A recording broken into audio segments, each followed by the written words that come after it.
加热薰上市了后呢，是一直有争议哦。国建署本来是讲，这个加热薰的加热器是袂使电视，连看图、看相片都袂使。意思就是讲，袂使广告。也即马说讲呢，为着要保障消费者知影薰的品牌甲介绍，会当依法来电视加热薰的这个加热器，政策大改变，就引起批评。 美商的加热薰进前伫超商贩卖，因为薰的外包装无依法标示尼古丁的含量，去互人要求爱摕落来，引起关心。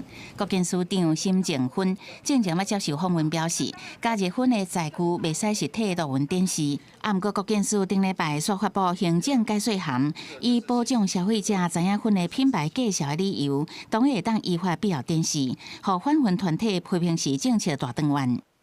世界卫生组织强调，电子烟跟加热烟这些新型烟品是烟草公司让下一代年轻人继续抽烟的最主要的武器。我们很遗憾的，国民健康署配合修订，让他们可以上架展示。那但是基金会不反，批评加热薰都是予少年人食调的新款薰，都是无应该电视。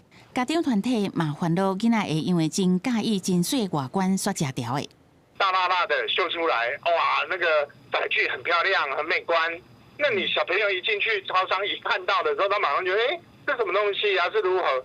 他不把它当烟品，他把它当成好玩的玩具，他想办法要去把它什么买到。 那他是不是就刻意的宣传？为了公共卫生并保护儿童少年，反薰团体认为，薰害防治法明确规定，任何薰品、加热薰载具，拢袂使用任何形式做广告也是宣传，所以会持续向卫福部检举，要求政府爱处理，嘛强烈呼吁薰商通路爱自律，莫阁挑战法律的底线。